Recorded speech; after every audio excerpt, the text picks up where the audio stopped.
നിങ്ങളുടെ അല്ല കേട്ടോ. ആ. അപ്പൊ നമുക്ക് തുടങ്ങാം. ഹരേ കൃഷ്ണ.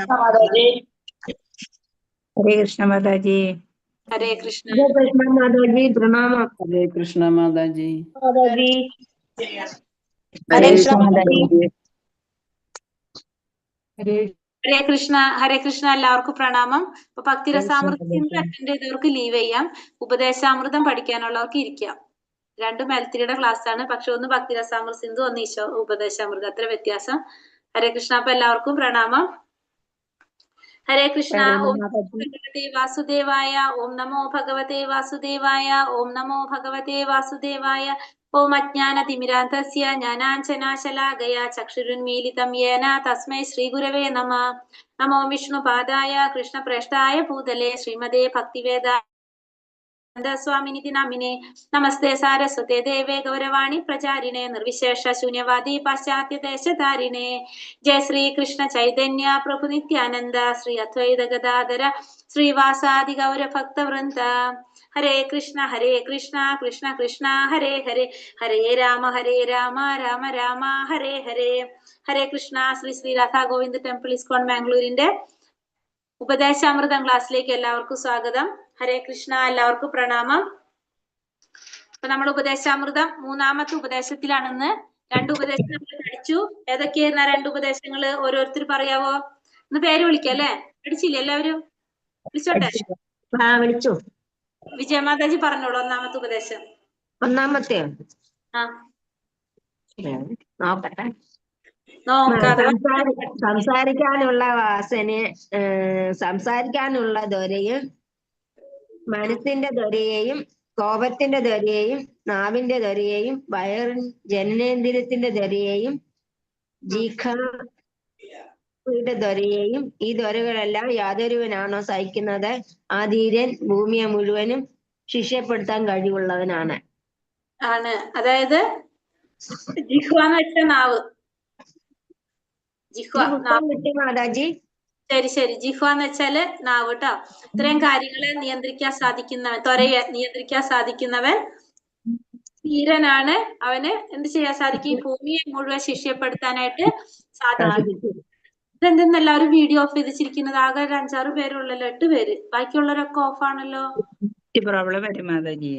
എല്ലാവർക്കും നെറ്റ് പ്രോബ്ലം ഒരുമിച്ച് വന്നാ? മാതാജി ഹരേ കൃഷ്ണ, ഞാൻ പുറത്താണ് കേട്ടോ മാതാജി, അതാണ്. അല്ലാത്തവരോ? ലിങ്ക് കിട്ടണില്ലോ, കട്ടായി പോവുക, അതുകൊണ്ടാ. അല്ലാത്തവര്, അങ്ങനെയുള്ളവര് പറയണ്ട. അല്ലാത്തവര് ഞാനുണ്ട് ഇവിടെ. അല്ല, ഓണാക്കിയവരല്ല. കാരണം ഇല്ലാതെ ഓഫ് ചെയ്ത് വെച്ചവർ ആരാന്നാ ചോദിക്കുന്നത്. കാരണമുള്ളവരെ നമ്മ വിട്ടു. കാരണം ഇല്ലാത്തവരോടാണ് ചോദ്യം. ഹരേ കൃഷ്ണ. കാരണം എന്നാലല്ലേ എനിക്ക് ചോദിക്കാൻ പറ്റുള്ളൂ. നിങ്ങൾ അവിടെ ഉണ്ടോന്ന് അറിയില്ലല്ലോ അല്ലേ? പ്രഭകുമാരി മാതാജി പറഞ്ഞോളൂ. രണ്ടാമത്തെ ഉപദേശം എന്താണ്? നോക്കിയോ? ഇന്നലെ ക്ലാസ്സിൽ ഉണ്ടായിരുന്നോ? വിളിക്കുമ്പോ ലീവ് പറയരുതട്ടോ. ഞാൻ ഇന്നലെ ഉണ്ടായിരുന്നില്ല. പഠിക്കുമ്പോ പറയും ഇന്നലെ ഞാൻ വന്നില്ല ടീച്ചർ എന്ന് പറയും അല്ലേ? രണ്ടാമത്തെ ഉപദേശം എന്തായിരുന്നു?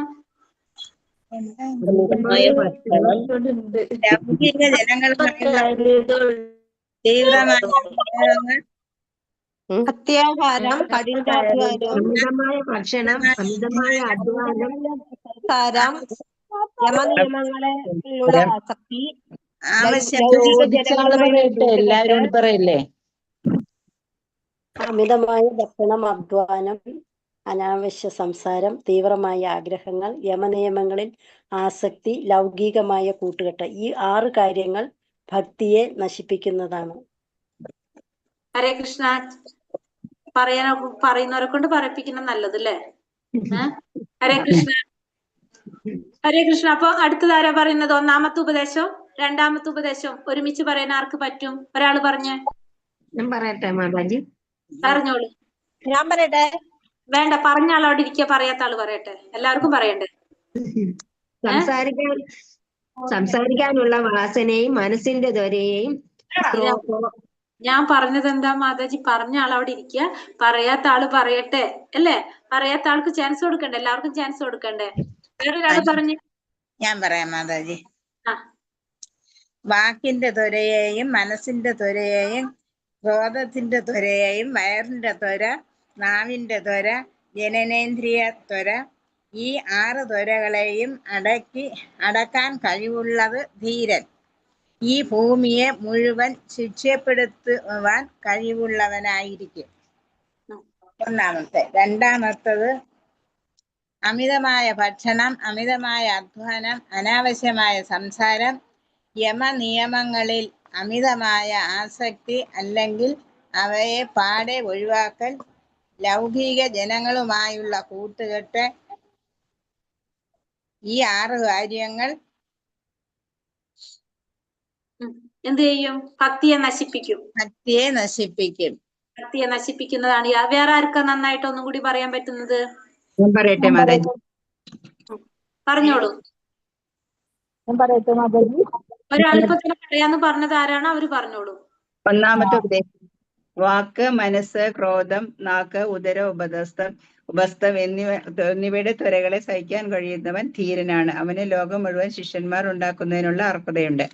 രണ്ടാമത്തെ ഉപദേശം: ഭക്തിയെ നശിപ്പിക്കുന്ന 6 കാര്യങ്ങൾ: അമിതമായ ഭക്ഷണം, അമിതമായ അധ്വാനം, അനാവശ്യമായ സംസാരം, യമനിയമങ്ങളിൽ അമിത ആസക്തി, ലൗകിക ജനങ്ങളുമായ കൂട്ടുകെട്ട്, തീവ്രമായ ആഗ്രഹങ്ങൾ എന്നീ 6 കാര്യങ്ങൾ ഭക്തിയെ നശിപ്പിക്കുന്നു. ഹരേ കൃഷ്ണ മാതാജി. കൃഷ്ണ, ഇനി ആരാ പറയാന്ന് പറഞ്ഞത്? ഞാൻ പറയട്ടെ മാതാജി? ഒരാൾ ആരാന്ന് വെച്ചാ പറഞ്ഞോളൂ. വാക്കിന്റെ ത്വര, മനസ്സിന്റെ ത്വര, ക്രോധത്തിന്റെ ത്വര, ജിത്തയുടെ ത്വര, ഉദരത്തിന്റെ ത്വര, ഉപസ്ഥ ജനനേന്ദ്രിയത്തിന്റെ ത്വര, ഇവയെ നിയന്ത്രിക്കാൻ സാധിക്കാത്തവർ ധീരനാണ്. അനേകം ശിഷ്യന്മാരെ ഇവിടേക്ക് സമ്പാദിക്കാൻ കഴിവുണ്ട്. ഒന്നാമത്തെ ഉപദേശം.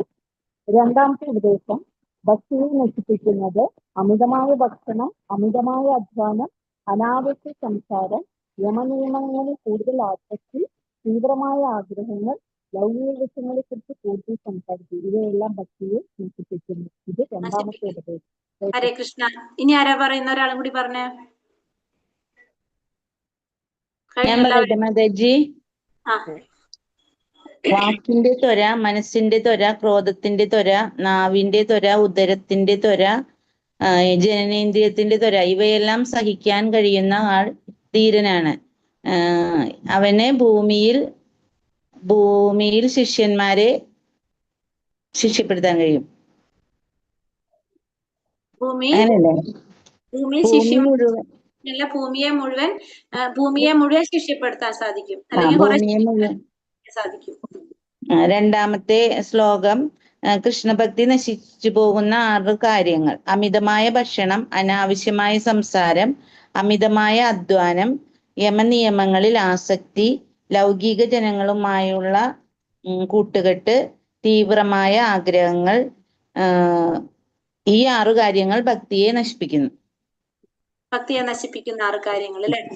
പറയുന്നത് ഞാൻ പറയട്ടെ? പറഞ്ഞോളൂ ശ്രീദേവി മാതാജി, പറഞ്ഞോളൂ. വാക്കിന്റെ ത്വര, മനസ്സിന്റെ ത്വര, കോപത്തിന്റെ ത്വരയും, നാവിന്റെ ത്വര, വയറിന്റെയും ജനനേന്ദ്രിയത്തിന്റെ ത്വരയും, ഈ ത്വരകളെല്ലാം യാതൊരുവനാണോ സഹിക്കുന്നത് ആ ധീരൻ ഈ ഭൂമിയെ മുഴുവൻ ശിക്ഷപ്പെടുത്തുവാൻ കഴിവുള്ളവനായി തീരും.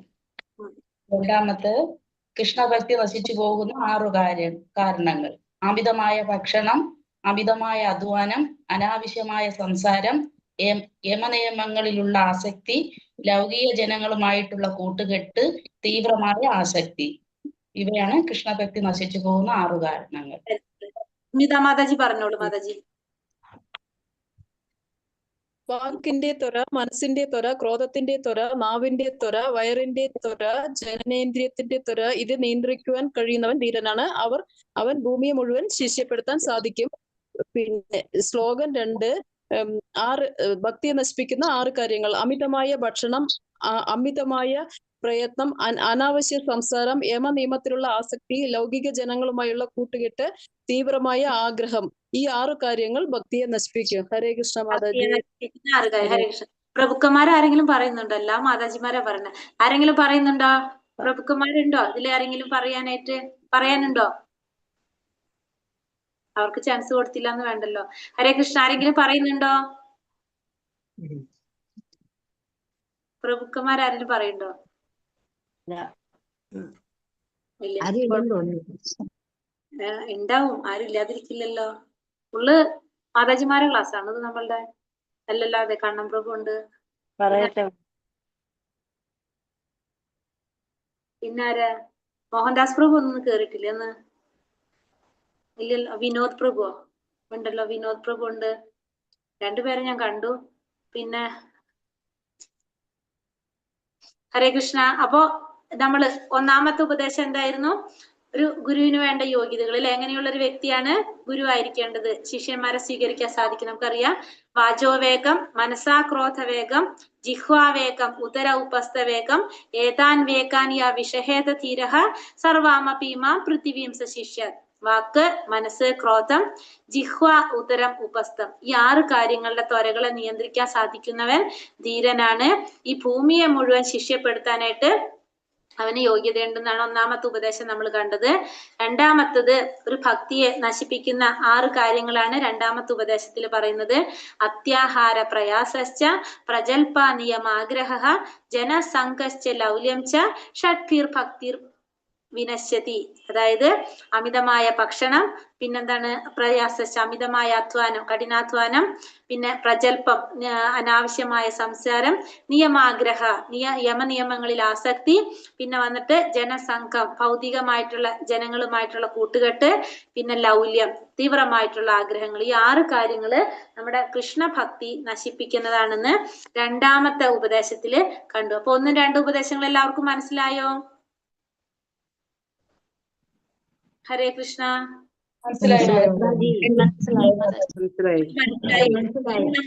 മൂന്നാമത്തെ ഉപദേശത്തിലേക്ക് പോകാണ്. ഇപ്പൊ നമ്മൾ എന്താ പറഞ്ഞത്? കൃഷ്ണഭക്തിയെ നശിപ്പിക്കുന്ന 6 കാര്യങ്ങളാ കണ്ടത് അല്ലെ.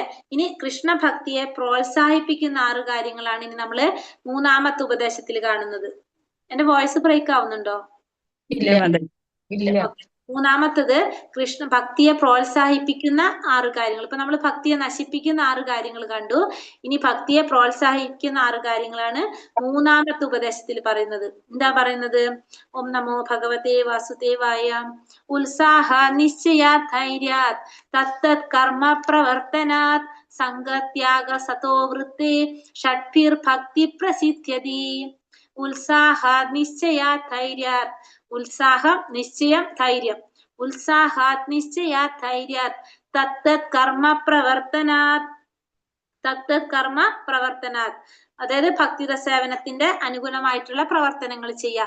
സംഘത്യാഗാത് സതോ വൃത്തേ. സംഘത്യാഗം എന്ന് വെച്ചിട്ടുണ്ടെങ്കിൽ അഭക്തന്മാരുമായിട്ടുള്ള ആ സംസർഗം ഒഴിവാക്കുന്നത്, അതാണ് സംഘത്യാഗം. സംഘം ത്യജിക്കുക, അങ്ങനെയുള്ളവരുടെ, അഭക്തന്മാരുടെ.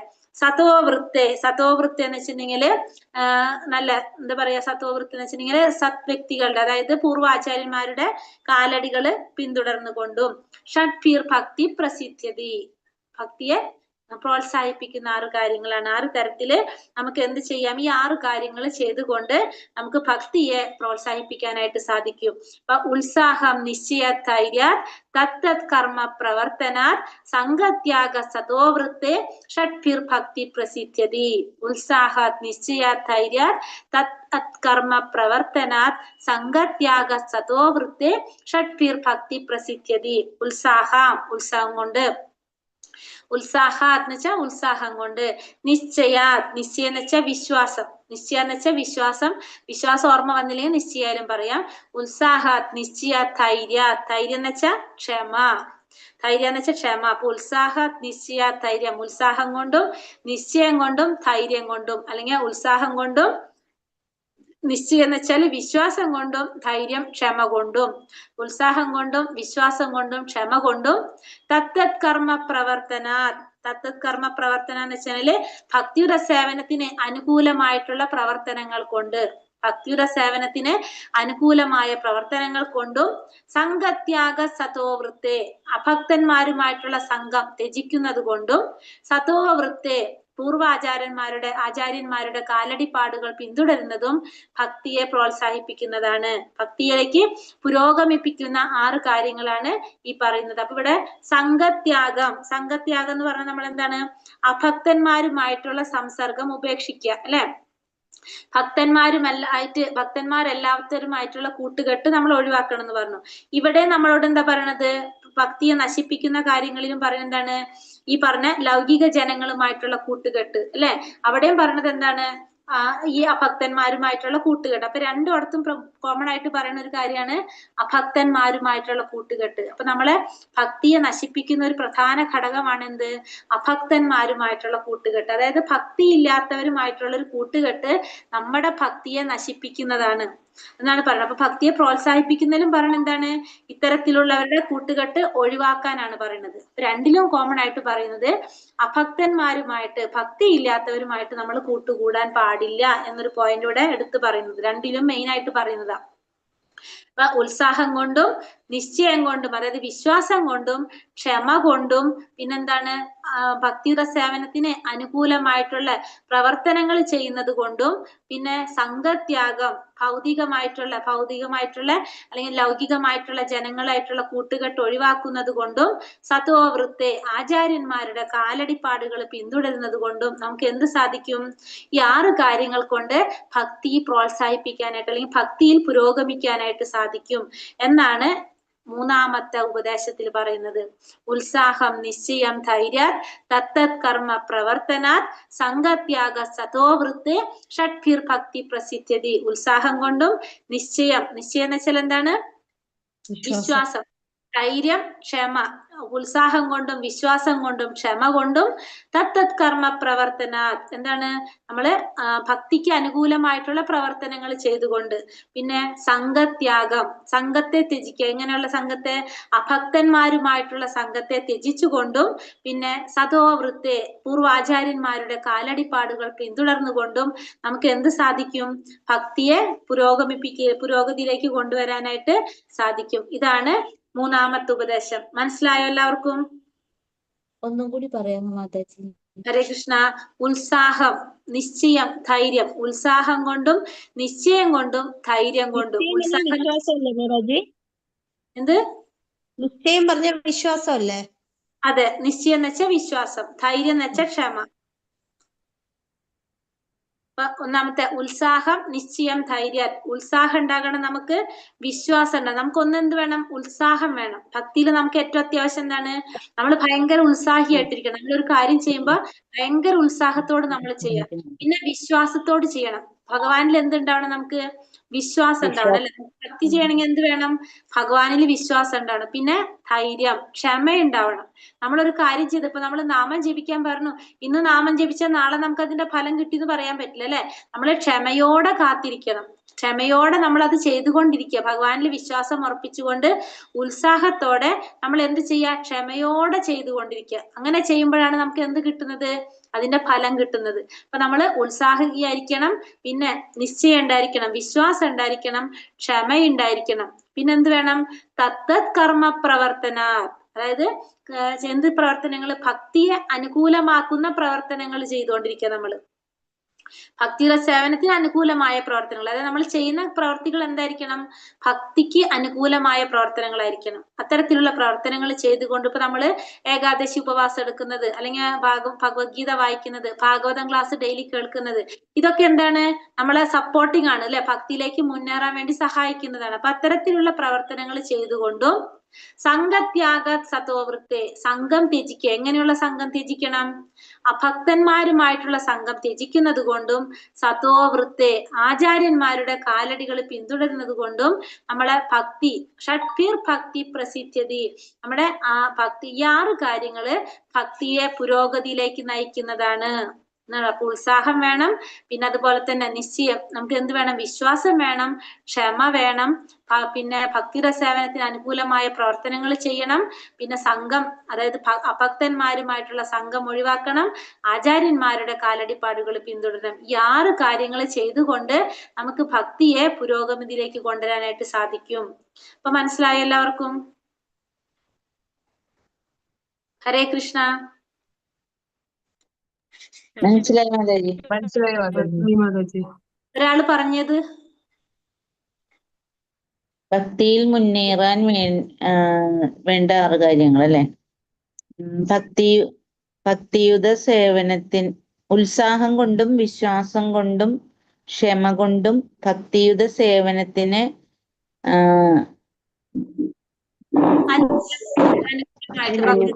അനുകൂലമായി ആയ പ്രവർത്തനങ്ങൾ ചെയ്യുന്നത് കൊണ്ടും അഭക്തന്മാരുമായി സംസർഗം ഉപേക്ഷിച്ചുകൊണ്ടും പൂർവാചാര്യന്മാരുടെ കാലടിപ്പാടുകൾ പിന്തുടരുന്നത് കൊണ്ടും ഭക്തിയിൽ മുന്നേറാൻ കഴിയും.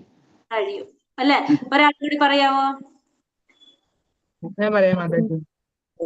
പറയാം. ഉത്സാഹം കൊണ്ടും വിശ്വാസം കൊണ്ടും ക്ഷമ കൊണ്ടും ഭക്തിയുത സേവനത്തിന് അനുഗുണമായ പ്രവർത്തനങ്ങൾ ചെയ്യുന്നത് കൊണ്ടും ആ ഭക്തന്മാരുമായി സംസർഗം ഉപേക്ഷിക്കുന്നത് കൊണ്ടും പൂർവാചാര്യന്മാരുടെ കാലടിപ്പാടുകൾ പിന്തുടരുന്നത് കൊണ്ടും ഈ 6 കാര്യങ്ങൾ കൊണ്ട് ഭക്തിയുത സേവനം പുരോഗമിക്കുന്നതാണ്. ഭക്തിയുത സേവനല്ല, ഭക്തിയെ പുരോഗമിക്കുന്ന 6 കാര്യങ്ങൾ, ഭക്തി പുരോഗമിക്കുന്ന കാര്യങ്ങള്. ഭക്തിയുത സേവനം, ഭഗവത് സേവനം പുരോഗമിക്കുന്ന അവസ്ഥ. ഭക്തിയുത സേവനം എന്ന് പറയുന്നുണ്ട്. സോറി മാതാജി, ഭക്തി എന്ന് പറയുമ്പോ ഭക്തി പറയുന്നുണ്ട് കേട്ടോ. ശരി. സേവനം അപ്പൊ പുരോഗമിക്കുന്ന 6 കാര്യങ്ങളാണ് നമ്മൾ ഈ പറഞ്ഞത്. ഇവിടെ പറയുന്നത് ഇതിന്റെ പരിഭാഷ പറയുന്നത്. ഇപ്പൊ ഞാൻ ഈ പറഞ്ഞ രീതിയിൽ പഠിച്ചാൽ മതിയാവും നിങ്ങള്. അപ്പൊ നമുക്ക് കുറച്ചും കൂടി എളുപ്പത്തില് മനസ്സിലാക്കാൻ സാധിക്കും. ഇവിടെ പറഞ്ഞിരിക്കുന്ന ചിലപ്പോ കുറച്ചൊരു കൂടുതലുണ്ടെങ്കിൽ ഏതായാലും പഠിക്കാൻ നിങ്ങൾക്ക് ഇഷ്ടമുള്ളത്. ഭക്തിയുടെ സേവനം പ്രാവർത്തികമാക്കുന്നതിന് സഹായിക്കുന്ന 6 തത്വങ്ങൾ: ഉത്സാഹിയായിരിക്കുക, വിശ്വാസത്തോടെ പ്രയത്നിക്കുക, ക്ഷമയോടെ ഇരിക്കുക, ശ്രവണം, കീർത്തനം, സ്മരണം, വിഷ്ണു സ്മരണം, അത് കീർത്തിക്കുക, സ്മരിക്കുക, കേൾക്കുക എന്നിങ്ങനെ നിയാമക തത്വങ്ങൾ പ്രവർത്തിക്കുക, ഭക്തന്മാരല്ലാത്ത ജനങ്ങളുമായിട്ടുള്ള സംഹാസം ഒഴിവാക്കുക, പൂർവാചാര്യന്മാരുടെ കാലടികൾ പിന്തുടരുക, വിശുദ്ധമായ ഭക്തിയുടെ സേവനത്തിന് പൂർണ്ണമായ വിജയം ഉറപ്പുതരുന്ന 6 സംഗതികളാണിതെല്ലാം. അപ്പൊ ഈ 6 കാര്യങ്ങളാണ് നമ്മള് ഭക്തിയിലേക്ക് മുന്നേറാൻ സഹായിക്കുന്ന 6 കാര്യങ്ങളെ കുറിച്ചാണ് ഈ പറഞ്ഞത് നമ്മൾ. ഇനി ഭാവാർത്ഥം. ഭക്തിയുടെ സേവനം ഒരു വൈകാരിക ഭാവനയോ വൈകാരിക അഭ്യൂഹങ്ങളുടെയോ ഭാവനാപരമായ ആനന്ദത്തിന്റെയോ കാര്യമല്ല. ഭക്തി സേവനം അതിന്റെ സാരാംശ പ്രവർത്തനമാണ്. അപ്പൊ ഭക്തിയുടെ സേവനം എന്ന് പറയുന്നത് സാങ്കല്പികമായിട്ടുള്ള ഒരു ആനന്ദ ഉന്മാദമോ അതൊന്നുമല്ല, ഭാവനയൊന്നല്ല. അതെന്താണെന്ന് പറയുന്നത് ഭക്തിരസാമൃത സിന്ധുവില് ഭക്തിയുടെ സേവനത്തെ കുറിച്ച് ശ്രീല രൂപഗോസ്വാമി പറയുന്നുണ്ട്. എന്താണ് പറയുന്നത്? അന്യാഭിലാഷിതാശൂന്യം ജ്ഞാന കർമാതിനാവൃതം ആനുകൂലേന കൃഷ്ണാനു ശീലനം ഭക്തിരുത്തമ. എന്താ പറയുന്നത്? ഭക്തിരസാമൃത സിന്ധു നമ്മൾ പഠിക്കാനുള്ള ഒരു പുസ്തകമാണത്. 3ാമത്തെ ബുക്ക് അതാണ് നമ്മുടെ ഈശോപനിഷത്ത് കഴിഞ്ഞ അടുത്തത്. അതിൽ പറയുന്നുണ്ട് അന്യാഭിലാഷിത ശൂന്യം ജ്ഞാന കർമാതിനാവൃതം ആനുകൂലേന കൃഷ്ണാനുശീലനം ഭക്തിരുത്തമ എന്നാ പറയുന്നത്. അപ്പൊ എങ്ങനെയായിരിക്കണം നമ്മള് ഭക്തിയുടെ സേവനം ചെയ്യേണ്ടത്? അന്യ അഭിലാഷിത ശൂന്യം, നമുക്ക് വേറൊരു തരത്തിലുള്ള അഭിലാഷങ്ങൾ ഉണ്ടാവാൻ പാടില്ല. ജ്ഞാനകർമാതിനാവൃതം ആനുകൂലേന കൃഷ്ണാനുശീലനം ഭക്തിരുത്തമ. നമ്മള് എങ്ങനെ ചെയ്യിക്കണം? നമുക്ക് വേറെ ഒരു തരത്തിലുള്ള ആഗ്രഹങ്ങളോ അഭിലാഷങ്ങളോ ഇല്ലാതെ നമ്മൾ എന്ത് ചെയ്യാ? ഭഗവാൻ അനുകൂലമായ രീതിയിൽ മാത്രം നമ്മൾ സ്വാർത്ഥ താല്പര്യങ്ങളൊന്നും ഇല്ലാതെ ഭക്തിഫലം ആഗ്രഹിക്കാതെ നമ്മൾ കർമ്മം ചെയ്യാം. അതാണ് എന്ത് പറയുന്നത്? ഭക്തിയുടെ സേവനം എന്ന് പറയുന്നത്. ഭക്തിയുടെ സേവനത്തെ കുറിച്ച് ഭക്തിരസാമൃത സിന്ധുവിലെ രൂപഗോസ്വാമി കൊടുത്തിരിക്കുന്ന നിർവചനമാണത്. എന്ത്? അന്യാഭിലാഷിത ശൂന്യം ജ്ഞാനകർമാതിനാവൃതം ആനുകൂല്യേന കൃഷ്ണാനുശീലനം ഭക്തിരുത്തമ. ഭക്തിയിൽ ഏറ്റവും ഉത്തമമായ ഭക്തി എന്ന് പറയുന്നത് യാതൊരു വിധത്തിലുള്ള അഭിലാഷങ്ങളും ഇല്ലാതെ ഭഗവാൻ അനുകൂലമായിക്കൊണ്ട് മാത്രം സേവനം ചെയ്യുക, ഭക്തി ചെയ്യുക. എന്താ പറയാ, സ്വാർത്ഥമായിട്ടുള്ള യാതൊരു താല്പര്യങ്ങളും ഇല്ലാതെ ചെയ്യുക. ഇതാണ് എന്ത് പറയണത്? ഭക്തിയിൽ ഉത്തമമായിട്ടുള്ള ഭക്തി എന്ന് പറയുന്നത്. ഭക്തിയിൽ ഉത്തമമായിട്ടുള്ളതെന്ന് പറയുന്നത് ഭക്തി പരിശീലനമെങ്കിൽ അതിൽ പ്രവർത്തനമുണ്ടെന്നർത്ഥം. കപടയോഗികളെ പോലെ അലസമായി ധ്യാനത്തിലിരിക്കുന്നതല്ലത്. ഇപ്പൊ ഇവിടെ എന്ത് പറയണത്? ഭക്തി എന്ന് പറയുന്നത് ഒരു തരത്തിലുള്ള പരിശീലനമാണ്. നമുക്കറിയാം അല്ലെ, നമ്മള് തുടങ്ങപ്പോൾ പറഞ്ഞു നമ്മള് വൈദ്യസാധന ഭക്തി എന്നൊക്കെ പറഞ്ഞു. നമ്മൾ എന്താണത്? പരിശീലനത്തിലാണ്. ഒരു ഭക്തി നമ്മളെല്ലാവരുടെ ഉള്ളിലും എന്തുണ്ട്? ആ ഭക്തിയുടെ ഒരു അംശമുണ്ട്. അത് ചിലവർക്ക് പെട്ടെന്ന് മനസ്സിലാകുന്നു, ചിലവർക്ക് സമയമെടുക്കുന്നു എന്ന് മാത്രമല്ല, ചിലവർക്ക് കുറെ ജന്മങ്ങൾ എടുക്കുക അതൊക്കെ അറിയാൻ വേണ്ടി തന്നെ. അപ്പോ അത് നമ്മൾ പരിശീലിച്ച് വരുമ്പോഴാണ് നമുക്ക് എന്ത് വരുന്നത്? ഒരു പരിശീലനത്തിലൂടെയാണ് നമുക്കത്. ഭക്തി എന്ന് വെച്ചപ്പോ ഒരു പരിശീലനമാണ്. അത് ചെയ്ത് വരുമ്പോ നമ്മൾ അതിന്റെ ഒരു ഭക്തിയുടെ തലങ്ങളിലേക്ക് ഉയർന്നു പോവാണ്. അപ്പൊ പരിശീലനം എന്ന് പറയുമ്പോൾ അവിടെ എന്ത് വരുന്നുണ്ട്? ഒരു പ്രവൃത്തി വരുന്നുണ്ട്, ഒരു പ്രവർത്തനമുണ്ട്. പരിശീലനം എന്ന് പറഞ്ഞാൽ അവിടെ ഒരു പ്രവൃത്തി ഉണ്ടെന്ന് മനസ്സിലാക്കാം. കപടയോഗികളെ പോലെ അലസമായി ധ്യാനത്തിൽ ഇരിക്കുന്നതല്ല അത്. അല്ലാതെ കപടയോഗികളെ പോലെ അലസമായിട്ട് ധ്യാനത്തിൽ ഇരിക്കുന്നതല്ല എന്ത് പരിശീലനം എന്ന് പറയുന്നത്. പരിശീലനം എന്ന് പറഞ്ഞാൽ അവിടെ എന്തുണ്ട്? ഒരു ഭക്തി എന്ന് പറഞ്ഞാൽ അവിടെ ഒരു പരിശീലനം വരുന്നുണ്ട്. ആ പരിശീലനം എന്ന് വെച്ചിട്ടുണ്ടെങ്കിൽ ഒരു പ്രവർത്തനത്തെയാണ് പരിശീലനം എന്ന് പറയുന്നത്. ഇപ്പൊ നമ്മൾ ഭക്തി എന്ന് പറഞ്ഞിട്ട് നമ്മൾ എന്ത് ചെയ്യുന്നുണ്ട്? ഡെയിലി നമ്മൾ നാമം ജപിക്കുന്നുണ്ട്, അതൊരു പരിശീലനമാണ്. നമ്മളൊരു പ്രവൃത്തി ചെയ്തുകൊണ്ടിരിക്കുന്നുണ്ട് അതിനു വേണ്ടിയിട്ട്. അവിടെ ഒരു പ്രവർത്തനം നടക്കുന്നുണ്ട്. എന്താണ്? നാമം ജപിക്കുന്നു, ഭാഗവതം കേൾക്കുന്നു. അപ്പൊ എന്താണ് ചെയ്യുന്നത്? നമ്മളെ ഭക്തി എന്ന് പറഞ്ഞാൽ നമ്മളവിടെ ഒരു പരിശീലനം, ഒരു പ്രവൃത്തി ചെയ്യുന്നുണ്ട്. നാമജപം ചെയ്യുന്നു, ഭാഗവതം കേൾക്കുന്നു, ഭഗവത്ഗീത വായിക്കുന്നു, ഇപ്പൊ ഈ ഇതര ക്ലാസ്സുകളൊക്കെ കേൾക്കുന്നു. ഇതൊക്കെ നമ്മൾ അവിടെ എന്താണ്? ഒരു പ്രവൃത്തി. അല്ലാതെ നമ്മൾ എന്ത് ചെയ്യുന്നില്ല? അലസമായിട്ട് ധ്യാനത്തിൽ ഇരിക്കുകയല്ല ചെയ്യുന്നത്. ഭക്തരാണെന്ന് പറഞ്ഞിട്ട് ധ്യാനത്തിൽ ഇരിക്കുകയല്ല ചെയ്യുന്നത്. നമ്മൾ അവിടെ പ്രവൃത്തികൾ ചെയ്യുന്നുണ്ട്, അതാണ് പറയുന്നത്. ഇനി 9 വിധത്തില് ഭക്തിയുടെ സേവനം നമുക്ക് ചെയ്യാനായിട്ട് സാധിക്കും. 9 തരത്തിൽ നമുക്ക് ഭക്തി ചെയ്യാനായിട്ട് സാധിക്കും. ഏതൊക്കെയാണ് പറയുന്നത്? നമ്മൾ പഠിച്ചിട്ടുള്ളതാണ് അല്ലെ? ശ്രവണം, കീർത്തനം, വിഷ്ണു സ്മരണം, പാദസേവനം, അർച്ചനം, വന്ദനം, ദാസ്യം, സാഖ്യം, ആത്മനിവേദനം. അതാണ് 9 തരത്തില് നമ്മള് ഭക്തി ചെയ്യുന്നത്. ഏതൊക്കെയാണ്? ശ്രവണം, കീർത്തനം, വിഷ്ണു സ്മരണം, പാദസേവനം, അർച്ചനം, വന്ദനം, ദാസ്യം, സഖ്യം, ദാസ്യം, ആത്മനിവേദനം. പാദസേവനം, അർച്ചനം, വന്ദനം, ദാസ്യം, നിവേദനം. നമുക്കറിയേണ്ടത് പരമദിവ്യോത്തമ പുരുഷനായ ഭഗവാന്റെ നാമവും ദിവ്യാപദാനങ്ങളും കേൾക്കുക. ഒന്നാമത്തെ ശ്രവണം. ശ്രവണം എന്ന് വെച്ചിട്ടുണ്ടെങ്കിൽ ഭഗവാന്റെ നാമരൂപ ഗുണലീലകളെ കുറിച്ച് കേൾക്കുക. രണ്ടാമത്തത് ഭഗവാന്റെ അപദാനങ്ങൾ, ഭഗവാനെ കീർത്തിക്കുക, ഭഗവാനെ സ്മരിക്കുക. പിന്നെ ഭഗവാന്റെ പാദങ്ങളെ സേവിക്കുക, ഭഗവാനെ അർച്ചന ചെയ്യുക, അതായത് പൂജിക്കുക, ഭഗവാനെ സ്മരിക്കുക. പിന്നെ ഭഗവാന്റെ ദാസ്യം, ഭഗവാന്റെ ദാസ്യനാകുക. പിന്നെ ഭഗവാനുമായിട്ട് സുഹൃത്ത് ബന്ധത്തിൽ ഏർപ്പെടുന്നത്. പിന്നെ ഭഗവാന് മുഴുവനും സമർപ്പിക്കുക, അതാണ് ആത്മനിവേദനം. അങ്ങനെ 9 തരത്തിൽ നമുക്ക് എന്ത് ചെയ്യാം? ഭക്തി ചെയ്യാനായിട്ട് സാധിക്കും. നമുക്കറിയാവുന്നതാണ്. ഒരു ആത്മീയ ഗുരുവിനെ സമീപിച്ച് സത്യം പഠിക്കാൻ ശ്രമിക്കുക. അദ്ദേഹത്തിൽ നിന്ന് വിനയപൂർവ്വം അന്വേഷിക്കുകയും അദ്ദേഹത്തിന് നിങ്ങൾക്ക് അറിവ് നൽകാനായിട്ട് സാധിക്കും. അപ്പോ നമുക്കറിയാം, ഒരു ഗുരുവിനെ സ്വീകരിക്കേണ്ടതാണ്. നമ്മൾ എന്ത് ചെയ്യണം? നമ്മളൊരു ആധ്യാത്മിക ഗുരുവിനെ സമീപിച്ച് ആ ഗുരുവിൽ നിന്ന് സത്യത്തെ മനസ്സിലാക്കാനായിട്ട് നമ്മൾ ശ്രമിക്കണം. വിനയപൂർവ്വം അദ്ദേഹത്തിൽ നിന്ന് ചോദിച്ച് അറിവ് നേടേണ്ടതാണ്. ആ അറിവ് അദ്ദേഹത്തിൽ നിന്ന് എന്താണ്? അന്വേഷിക്കുക, വിനയപൂർവ്വം അന്വേഷിക്കുക. കാരണം നമുക്ക് വേണ്ട അറിവ് നൽകാൻ ആർക്ക് സാധിക്കും? ആ ഗുരുവിന് സാധിക്കും. നമ്മുടെ ഓരോരുത്തരുടെയും യോഗ്യത അനുസരിച്ചാണ് നമുക്ക് ആരെ കിട്ടുന്നത്? ഒരു ഗുരുവിനെ കിട്ടുന്നതും നമ്മൾ ആ അറിവ് നേടുന്നത്. അപ്പൊ ആ ഗുരുവിനെ നമുക്ക് വേണ്ട ജ്ഞാനം തരാൻ ആർക്ക് സാധിക്കും? ആ ഗുരുവിന് സാധിക്കും. നമ്മൾ ഭഗവത്ഗീതയിൽ പഠിക്കുന്നുണ്ട്, 4-ാമത്തെ അധ്യായത്തില് 34-ാമത്തെ ശ്ലോകത്തിൽ എന്താ പറയുന്നത്?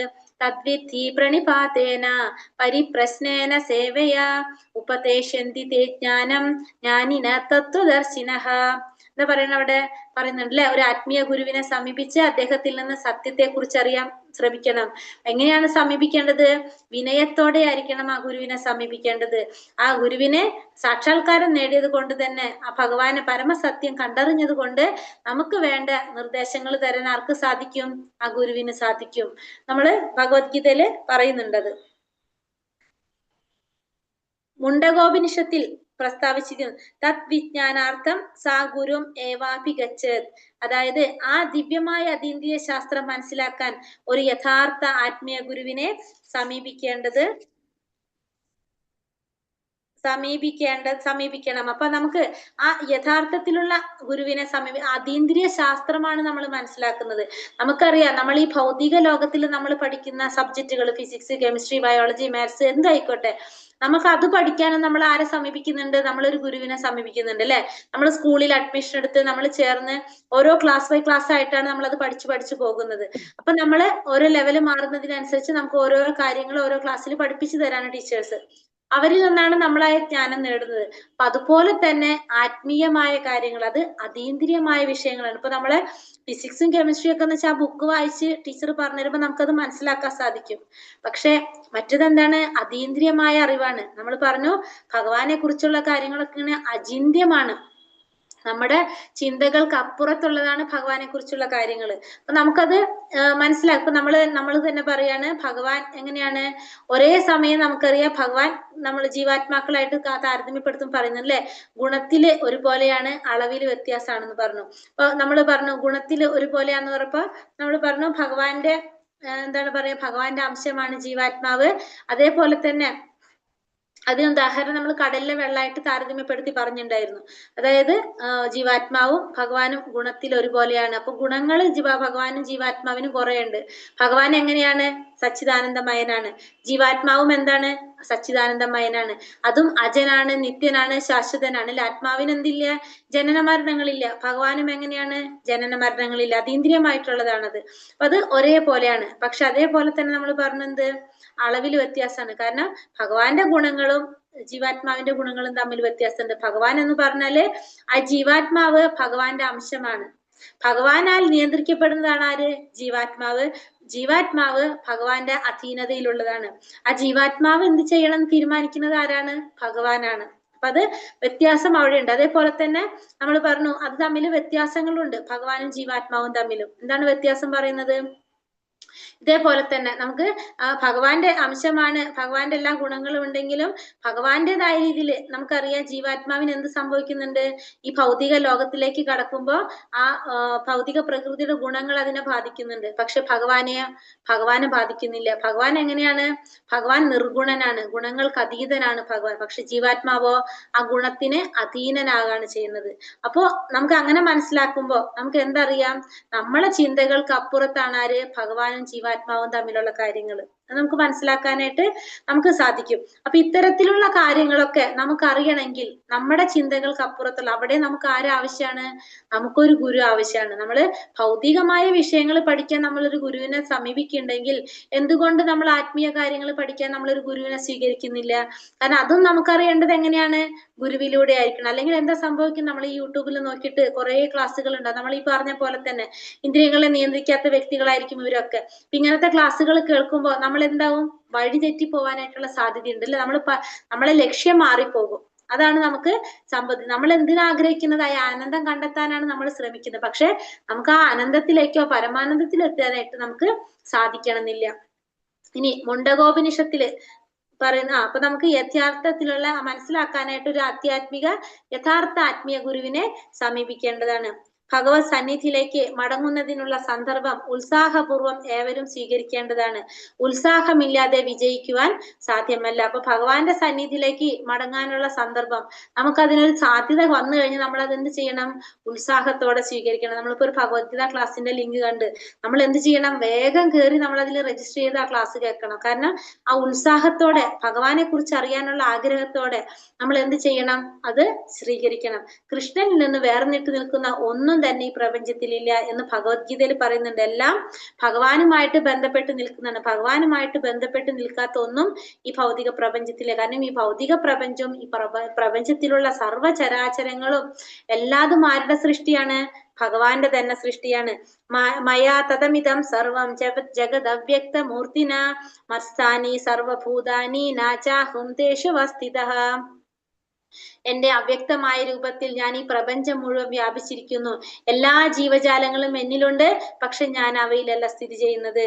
ഇപ്പൊ ഒരു യഥാർത്ഥ ഭക്തൻ അറിയാം ഒരു വസ്തുവും കൃഷ്ണനിൽ നിന്ന് സ്വതന്ത്രമല്ല എന്നും തന്മൂലം എല്ലാം കൃഷ്ണ സേവനത്തിൽ ബന്ധപ്പെട്ടിരിക്കുന്നു. അപ്പൊ ഒരു യഥാർത്ഥ ഭക്തൻ എന്തറിയാൻ സാധിക്കും, എല്ലാതും ഭഗവാനിൽ നിന്ന് സ്വതന്ത്രമായിട്ട് എല്ലാ വസ്തുക്കളും ഭഗവാനുമായിട്ട് ബന്ധപ്പെട്ടിരിക്കുന്നതാണ്. ഒന്നും ഭഗവാനിൽ നിന്ന് സ്വതന്ത്രമായിട്ടുള്ളതല്ല.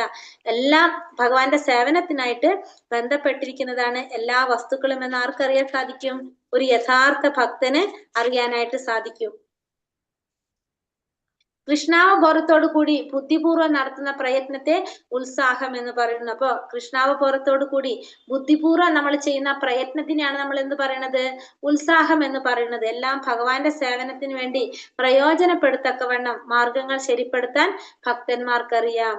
എപ്രകാരമാണ് ഭഗവത് സേവനത്തിന് വേണ്ടി നമ്മൾ എല്ലാ മാർഗങ്ങളും പ്രയോജനപ്പെടുത്തേണ്ടത് എന്നുള്ളത് ഭക്തന്മാർക്ക് അറിയാനായിട്ട് സാധിക്കും. പ്രവർത്തനങ്ങൾ ക്ഷമയോടെ നിർവഹിക്കണം. കൃഷ്ണാവബോധത്തിൽ ഒരാൾ അക്ഷമനാകരുത്. അപ്പൊ നമ്മൾ എന്ത് ചെയ്യണം? ക്ഷമയോടെ ആയിരിക്കണം നമ്മൾ പ്രവർത്തികൾ ചെയ്യേണ്ടത്. ഒരിക്കലും നമ്മൾ ക്ഷമയില്ലാതിരിക്കാൻ പാടില്ല. കൃഷ്ണാവബോധത്തിൽ നമുക്ക് എന്താവശ്യമാണ്? ക്ഷമ ആവശ്യമാണ്. ഗുരുവിൽ നിന്ന് നിർദ്ദേശങ്ങൾ സ്വീകരിച്ച് ഗുരുവിലും കൃഷ്ണനും സമർപ്പണ ബുദ്ധിയോടുകൂടി അവ ചെയ്തു തീർക്കണം. അപ്പൊ ഗുരുവിൽ നിന്ന് നിർദ്ദേശം സ്വീകരിച്ച് ഗുരുവിലും കൃഷ്ണനും നമ്മൾ എന്ത് വേണം? സമർപ്പണ ബുദ്ധിയോടുകൂടി നമ്മളത് ചെയ്തു തീർക്കേണ്ടതാണ്. ആത്മവിശ്വാസമുള്ളവനായിരിക്കണം. ഇനി അടുത്തത് എന്താ പറയണത്? വിശ്വാസം ഉണ്ടായിരിക്കണം അല്ലെ? അവശ്യം രക്ഷിപ്പേ കൃഷ്ണ, കൃഷ്ണൻ തീർച്ചയായും എന്നെ രക്ഷിക്കും. ഭക്തിപൂർവ്വം സേവനം വിജയകരമായി നിർവഹിക്കുന്നതിന് സഹായിക്കുകയും ചെയ്യും. ഇതിനെയാണ് വിശ്വാസം എന്ന് പറയുന്നത്. നേരത്തെ പറഞ്ഞതുപോലെ ആരും ആലസ്യം വെച്ച് പുലർത്തരുത്. കർമ്മപ്രവർത്തനത്തിൽ ഉത്സാഹിയായിരിക്കുക. അപ്പൊ നമുക്ക് വിശ്വാസം ഉണ്ടായിരിക്കണം. നമുക്ക് ഏതൊരു സാഹചര്യം വന്നാലും, എങ്ങനത്തെ ഒരു സാഹചര്യം വന്നാലും നമ്മളെ ഭഗവാൻ രക്ഷിക്കുന്നുള്ള ഒരു വിശ്വാസം നമ്മളിൽ ഉണ്ടായിരിക്കണം. നമ്മൾ ചെയ്യുന്ന പ്രവൃത്തി വിജയകരമായിട്ട് ചെയ്യാനായിട്ട് ഭഗവാൻ സഹായിക്കും എന്നുള്ളൊരു വിശ്വാസം നമ്മളിൽ ഉണ്ടായിരിക്കുക. അതിനാണ് എന്ത് പറയണത്? വിശ്വാസം. അതായത് നമ്മളുള്ളില് അന്ധമായൊരു വിശ്വാസം നമുക്ക് ആരിലുണ്ടാകാം? ഭഗവാനിലുണ്ടാകണം. കാരണം നമുക്ക് വേറെ ആരും നമുക്ക് എന്ത് ചെയ്യാണ്ടാവില്ല? സഹായിക്കാൻ ഉണ്ടാവണമെന്നില്ല. നമ്മളെ ആ സമയത്ത് ഭഗവാൻ മാത്രമേ രക്ഷിക്കുള്ളൂ. അപ്പൊ ഏതൊരു സാഹചര്യത്തിലും ഭഗവാൻ കൂടെ ഉണ്ടാകും. ഭഗവാൻ നമ്മളെ എന്തൊരു പ്രവൃത്തിയും വിജയകരമായിട്ട് ചെയ്യാനായിട്ട് സഹായിക്കും എന്നുള്ളൊരു വിശ്വാസം നമ്മളിൽ ഉണ്ടാക്കുക. അതാണ് നമ്മൾ പറയുന്നത് അവശ്യം രക്ഷിപ്പേ കൃഷ്ണ. നമുക്ക് വേണ്ട സമയത്ത് ആരുടെ സഹായം ഉണ്ടാവും? ഭഗവാന്റെ സഹായം ഉണ്ടാവും എന്ന് നമ്മൾ വിശ്വസിക്കണം. അതിനെയാണ് നമ്മള് വിശ്വാസം എന്ന് പറയുന്നത്. ഇപ്പൊ നമ്മൾ എന്താ പറയാ, നമ്മളിപ്പോ പുറത്തേക്ക് പോകാണ്. ഇപ്പൊ ഒരു മാതാജി എടുക്കാം. ഒരു മാതാജി പുറത്തേക്ക് പോവാണ്. എപ്പോഴും നമ്മൾ ഭർത്താവായിട്ടാണ് നമ്മൾ പുറത്തേക്ക് പോകുന്നത്. അപ്പൊ നമ്മളെ ധൈര്യം എന്താണ്? നമ്മളെ സഹായിക്കാനായിട്ട് ഏതൊരു സമയത്തും നമ്മളെ രക്ഷിക്കാനായിട്ട് ഭർത്താവ് ഉണ്ടാവും അല്ലെ? അപ്പൊ നമ്മൾ വീട്ടിൽ തന്നെയാണ് വിചാരിക്കും. പക്ഷെ വീട്ടിൽ ആരും ഇല്ല, മക്കളും ഇല്ല, ഭർത്താവും ഇല്ല, ആരും ഇല്ല. നമുക്ക് എന്തെങ്കിലും പെട്ടെന്ന് അങ്ങനത്തെ എന്തെങ്കിലും ഒരു പ്രോബ്ലം വന്നു കഴിഞ്ഞാൽ ചിലപ്പോ നമ്മളെ സഹായിക്കാനായിട്ട് നമുക്ക് പോലും അറിയാത്ത, അല്ലെങ്കിൽ ഇതുവരെ നമ്മളാ വീട്ടിൽ വരാത്തൊരു വ്യക്തി നമ്മളെ വരാം. അത് ആര് വിടുന്നതായിരിക്കും? ഭഗവാനായിരിക്കും അത് ചെയ്യുന്നത്. അപ്പൊ നമുക്ക് എന്ത് മനസ്സിലാക്കാം? നമ്മളെ സഹായിക്കാനായിട്ട് ആര് മാത്രമേ ഉള്ളൂ? ഭഗവാനായി ഉണ്ടാവുള്ളൂ. അത് ചിലപ്പോ ഒരു ഭക്തന്റെ രൂപത്തിലായിരിക്കും വരുന്നത്, നമുക്കറിയാത്തൊരു വ്യക്തിയായിട്ടായിരിക്കും വരുന്നത്, ചിലപ്പോ മക്കളുടെ രൂപത്തിൽ വരാം, ചിലപ്പോ ബന്ധുക്കൾ, ഏത് രൂപത്തിലായാലും അവിടെ ആ ഒരു സമയത്ത് നമുക്ക് അങ്ങനത്തെ ഒരു ക്രിട്ടിക്കൽ സിറ്റുവേഷൻ വന്ന് നിൽക്കുമ്പോ അങ്ങനെ ഒരു വ്യക്തി അല്ലെങ്കിൽ ആരെങ്കിലും നമ്മളെ സഹായിക്കാൻ ആ സമയത്ത് അവിടെ എത്താന്ന് പറഞ്ഞാൽ അത് നമുക്ക് എന്ത് മനസ്സിലാക്കാം? അത് ഭഗവാന്റെ ഇടപെടലാണ് അവിടെ നിന്ന്. അത് നമ്മൾ മനസ്സിലാക്കണം. ചില സന്ദർഭങ്ങൾ നമുക്ക് അങ്ങനെ ജീവിതത്തിൽ ഉണ്ടാകും. നമുക്ക് പല സമയത്തും അങ്ങനെയൊക്കെ സംഭവിക്കും.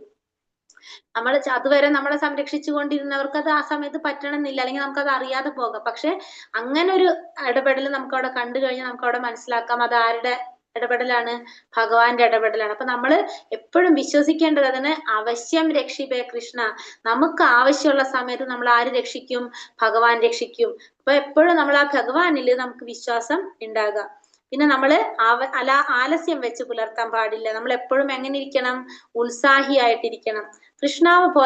ബോധപ്രസ്ഥാനത്തിൽ 4 അടിസ്ഥാന തത്വങ്ങൾ, 4 യമനിയമങ്ങൾ നമ്മൾ പറയുന്നുണ്ട് അല്ലെ? എന്തൊക്കെയാണ്? നമുക്കറിയാവുന്നതാണ്.